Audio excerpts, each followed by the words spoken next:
Hello and welcome to Religious Studies AQA GCSE. This is the final episode in Series 3. So it's the last, tying up the last bits of content around Islam beliefs. Episode 6 will look at predestination and the Imamate. These concepts are quite complex and difficult. They fit obviously with other bits of Islam beliefs, but they don't fit in perfectly into other sections. So what we've done is we've kind of created an episode of their own where we're going to look at the contentious and challenging concepts of predestination and the imamate, two concepts that are quite specific to Islam.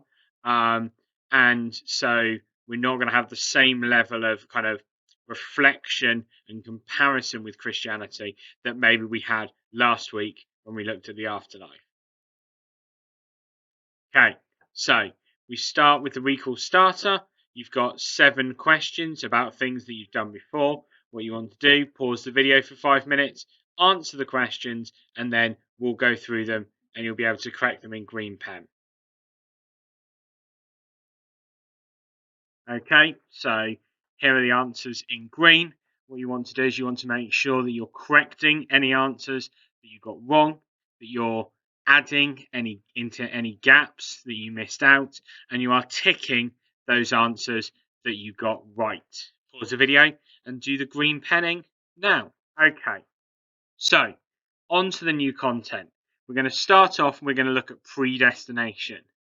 Predestination is very literally before, destination, what will happen at the end.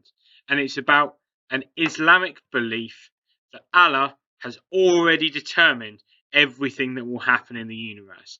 Allah already knows what will happen in the universe, in the future, in our lives. And when we're doing this, what we've got to remember is when we look back at the nature of Allah work that we did. And Allah is supreme. He is beyond human understanding. So I think sometimes students tend to apply, and this is a great sin in Islam, but apply kind of subconsciously human characteristics to Allah. Partially because we're used to, and this is part of the problem in Islam, partially because we're used to maybe seeing God as a physical human form, which is why it is such a grave sin. Because what it does is it, in our mind, subconsciously, it makes us limit God to human constraints. And we think, well, we as people have no idea what's going on in the future. How is it possible that it is possible to know the future? Well, a Muslim might say, well, that's the point. Allah is not human. He's not constrained by human instincts or human constraints, and therefore he is able to do things that we would consider not to be possible because he is like better than human. That's the point. So predestination might be something that we find quite abstract and difficult to grasp in reality, but Muslims aren't talking about people determining the future. They're talking about God understanding the future, and their conception of God is very, very much as this supreme being who can do anything. So it's this idea that everything that will ever happen has been written out in the Book of Decrees. That Allah creates all things, including the actions of those creatures. So effectively, some Muslims would argue that they are acting to his will. Everything that happens in the universe is not the choice of those individual people or those individual animals, those beings. It's the choice of God, and we're just acting out the choices of God. It's very much linked to the Sunni idea of the supremacy of Allah's will. That Allah's will is supreme, that he is perfect, that he is all-powerful. And if he is all-powerful, he is able to determine everything that will happen. And that people are still responsible for their actions. So there are kind of 2 contentions. One contention is very similar to that problem of evil and suffering. I mean, it amplifies the problem of evil and suffering. And the GCSE doesn't talk about this much, but it amplifies the problem of evil and suffering. If Allah is responsible for all human actions, then as well as Allah being responsible for, natural disasters and natural evil, he is also responsible for moral evil, because he's responsible for the actions of someone's decision to commit a crime or the actions of someone's decision to go to war. So it amplifies that problem of evil and suffering. And the problem of evil and suffering isn't in the GCSE something that's talked about in terms of Islam. It sits very much in the Christianity section, but it is an issue with this concept of predestination. How could a compassionate God want to not only create natural problems that cause suffering, but also encourage people to do things that make other people suffer?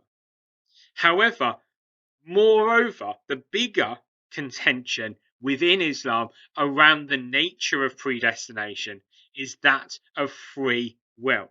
Because people believe that some Muslims believe that never will we be struck except by what Allah has decreed for us. Now, on one hand, you could see that as a protector.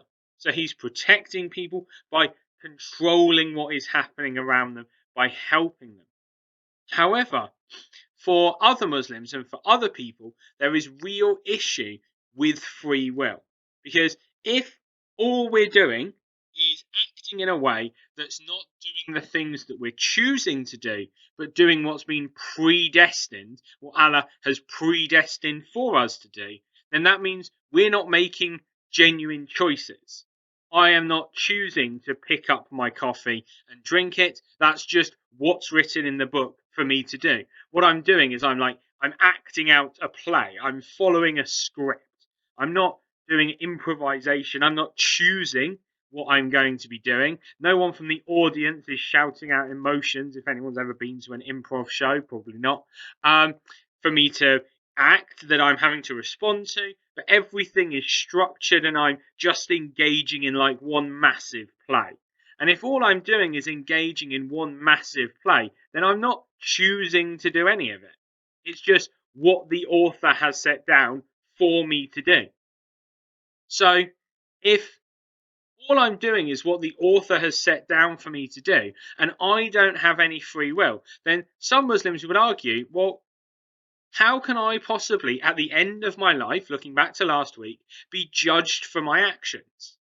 Because if I'm an evil person who breaks Allah's laws and goes to war and commits crime and murders people and, drinks and smokes and eats pork and consumes alcohol and all of this, and break all of the covenants that Allah's put in, that's not my decision to do that.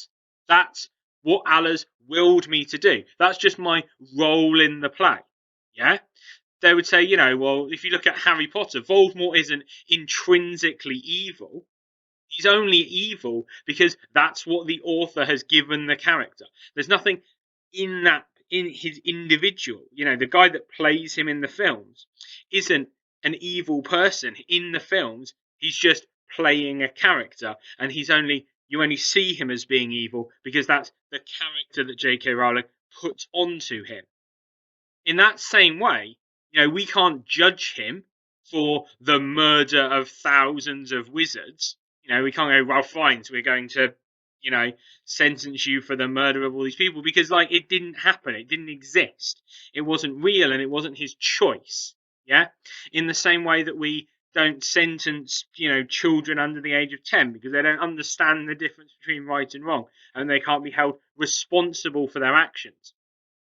So, if we don't have free will because everything's determined by Allah, because we can't break out of this cycle of just doing what is in this script, then how can we be held to account to the extent that we're sent to an eternal place of happiness or an eternal place of suffering? And that's a big problem for lots of Muslims. So Some would say that Allah knows everything that's going to happen. He doesn't decide what is going to happen. He just knows what is going to happen. And people still make their own choices, that he's the creator of time, but not bound by it. What I've done is I've created a fancy little diagram to help explain this in a bit more detail. Life is basically a journey from birth to death. Some Muslims, particularly Sunni Muslims, would argue that Allah has a plan for our lives which we cannot change.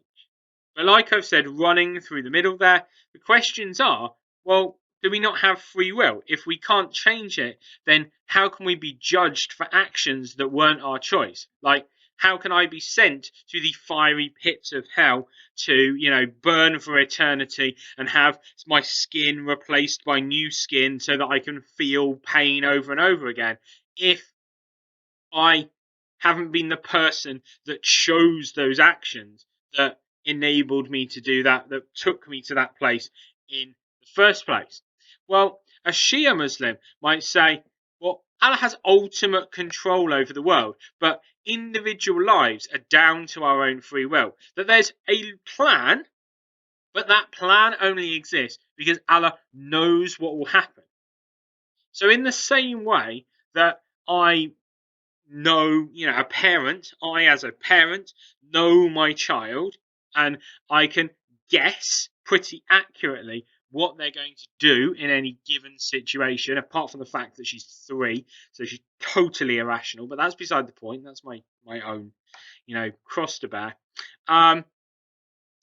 It's this idea that, if I offer her a plate of broccoli and a plate of crisps, I can pretty much, write down in advance that she's going to have some crisps and turn her nose up at the broccoli because I know her as an individual. Well, Allah knows everything and everyone as an individual. So he's able to predict with 100% accuracy, as Shia Muslim would argue, the decision that everyone's going to make. And so if I could predict what that person's going to do, and then I could predict what everyone is going to choose to do, then I'm predicting the future. I'm not changing the future. The future is still the choices of those people. But because I know what choices they're going to make, I know what situation is going to end up resulting from that and what choices people are going to make beyond that. So I can map out, based on those choices that I know people will make, the future. And it looks like I know what the future is, but in reality, I don't know the future. I don't change the future. I'm not creating that future. I didn't make my child eat the crisps. I just knew that she would, and therefore can predict what's going to happen. So that concept of predestination, as Shia Muslim would argue, maybe is very misunderstood. That it's not about changing what will happen or controlling what will happen in the future, but predestination is about predicting what will happen in the future. Allah knowing what will happen in the future and kind of writing that plan according to what they know will happen in the future. So that's this concept of predestination, which is particularly important in Sunni Islam, slightly contested in Shia Islam, but an important concept in both. Now, the second concept that we're going to look at is very different. And I'm saying these two concepts are not related. They're just in the same video because we're clearing up these last little bits. The Imamate. The Imamate is a really important concept in Shia Islam. It is rejected, and that's really important, it's rejected by Sunni Muslims. And we go back to this distinction between Sunni and Shia Islam. We know that at the beginning of Islam, Allah gave the Prophet to Muhammad, gave the message, the Quran, to the Prophet Muhammad, I should say, and it was really clear. The Prophet Muhammad was the leader of Islam, and he taught people the things that were told to him that are written down in the Quran. But when he died, there was not, nobody, people didn't agree. Yeah, clearly, the Sunni Muslims thought it was clear to them, and the Shia Muslims thought it was clear to them, but they didn't agree who should be the next leader. They didn't agree on who should be his successor, and so this was the contentious point. The Sunnis elected Abu Bakr. Abu Bakr was their first caliph, and they believed that he should be elected by the people. So the people chose him. Shia Muslims, however, named Ali as their first imam. Ali being the grandson of the Prophet Muhammad, related to him as in the family, and therefore they would argue, Shia Muslims, argue that Ali was the legitimate next leader, the imam, because he was in the family line. And because he was in the family line, like in the royal family, if you like, God, Allah, had chosen him, because Allah chooses who lives and dies, and therefore Allah chose Ali as the next leader by giving him to the Prophet Muhammad as his kind of divine family line. And there you go. So when Ali died, his son became the next imam. And then when he died, his son, and so on and so on.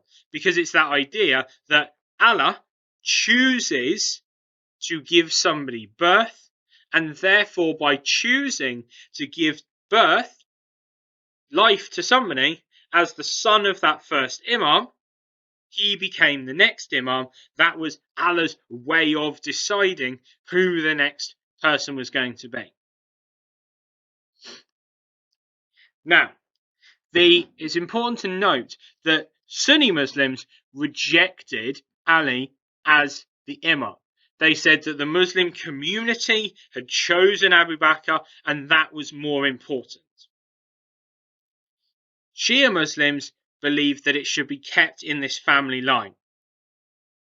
Now, there is a particular branch of Shia imams called the Twelvers, Shia Muslims called the Twelvers, who believed that there were 12 imams. So beyond Ali, there were another 11 imams. And in this time, there was lots of conflict between Sunni and Shia Muslims. And Twelvers, so 12 Shia Muslims, believed that the last imam was being kept alive by God and hidden on earth, and will return with Jesus to bring equality and justice and all that good stuff. And these Twelvers believed that imams were not just ruling, but were maintaining and interpreting the Quran without fault. And this goes back to what we talked about when we talked about the nature of God, but also when we talked about the holy books, right? The Quran cannot be interpreted by people. It is the direct word of God. The Prophet Muhammad could understand the Quran. His understanding of the Quran was greater because he'd had that direct contact with Allah through Jibril. However, everybody else was equal below the Prophet Muhammad in terms of their inability to understand, to interpret the Quran. Now, for 12 Shia Muslims, the Imams are capable of interpreting the Quran perfectly. And this was one of the really big distinctions between Sunni and Shia Muslims. So Sunni Muslims, their caliph that they elected was kind of a leader who was first amongst equals. Everyone was equally unable to interpret the Quran. The Quran was the book and it was perfect and it was over there, and everyone was unable to interpret it. However, between that community, they elected a person to be their leader. And it didn't really matter who that person was. That person was more of a kind of political figure, as opposed to a religious, this person is closer to God than everybody else. However, for Shia Muslims, because they believed that Ali was chosen by God, they believed that that had some kind of special divine interpretation, because God chose Ali as his successor, and therefore each of the other imams as his successor. That imam was more able than everybody else to interpret the Quran in a similar way to the way the Prophet Muhammad. And this was the massive contention, because it's really important for Sunni Muslims that everyone is unable to interpret the Quran. Therefore, it is perfect and everyone is subordinate to it. Everyone just follows what it says. However, in Shia Islam, because the Imam is able to interpret the Quran, or Ali and the subsequent 11 Imams were able to interpret the Quran perfectly, then that's where you get this slight divergence and difference between Sunni and Shia Islam. Because those Imams were interpreting the Quran in a slightly different way, which we already know is a big problem for the majority of Muslims in terms of the Quran being perfect and therefore not possible to being interpreted by humans, because they can't understand it because it is the direct word of God. Okay, so learning check. We've got 6 questions. It's been complex. Pause the video for 5 minutes and answer the 6 questions. Okay, here are your answers. Again, what you want to do is you want to look through, you want to check your responses. They don't necessarily have to be exactly what's written down there, but they'll give the same general idea. What you'll do is you'll correct anything that you got wrong, you'll add in any information that you may have missed out, fill in any gaps, and tick the stuff that you got right. And then finally, we have for you today a 4-mark question about predestination, and importantly, it's about how a belief in predestination influences Muslims today. So you have 1 paragraph, which is what is the belief in predestination? How does it influence Muslims today? 2 sentences, like 2 short sections. And then 2nd paragraph, a different belief in predestination. How does it influence Muslims today? And it's that influences in that 2nd sentence in each paragraph that's really important and often students miss out. So, 2 paragraphs, pause the video, 5 minutes, write your answer, then play, and we'll look at a nice model answer. Okay, so here we have our model answer for you, and you can see really clearly what we're doing is because they believe that Allah knows, has planned everything that will happen. That's the point that's being made. And then here we have this may give them comfort and reassurance, how it influences them, how practically it might change what they do in their life. Another way they might be influenced is they may be discouraged. And what we've done is we've switched it around just to, they may be discouraged. It's a thing that is happening from trying to follow, and then our explanation tells us why that might be the case. But in each one, the key and very important thing for this kind of question is that you're explicitly using this word influences, so how it changes their actions, because that is the important part of the question. Okay, so this has been AQA GCSE. We have now finished Islam beliefs, and I have been Mr. Smart. Thank you.